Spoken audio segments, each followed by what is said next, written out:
na South Korean girl group aespa at donut mula sa Japan, nakipagtulungan sa specialty store. Naglabas ng 4 na uri, donut na may collab na lasa, naglabas din ng mga kaugnay na produkto. Nagdulot ng pagdagsa ng mga tagahanga para bumili at mag-ipon.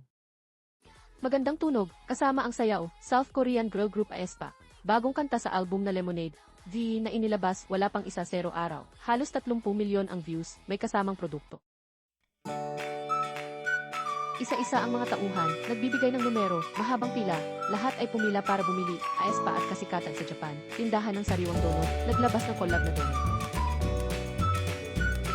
Kami ay _9 mula sa Taipei Station, umaga-gabi kahapon, ika-7 ng gabi. May bilang nung dumating, nung pumila, may bilang ilang tao. Nagpila ang mga tagahanga kagabi pa, inilunsad ngayon, combo ng 4 na donut, 480 bawat set, 100 set lang kada araw. Naglabas din ng sabay, collab ecobag, may baseball cap din, mabagal na ang kilos. Hindi na mabibili. Masaya na, saktong huli na, mabibili na.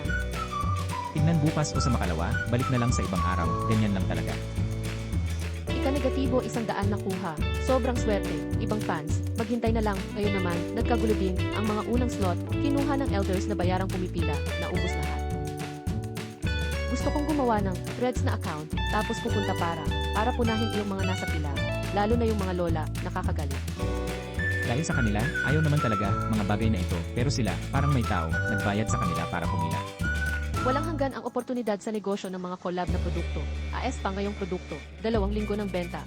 Mr. Donut, ika-4 na collab sa Pokemon, design release, nakipag-collab din ang BE sa E. Natatanging purple cake, ang mga collab na produkto, pinag-aagawan ng mga tao.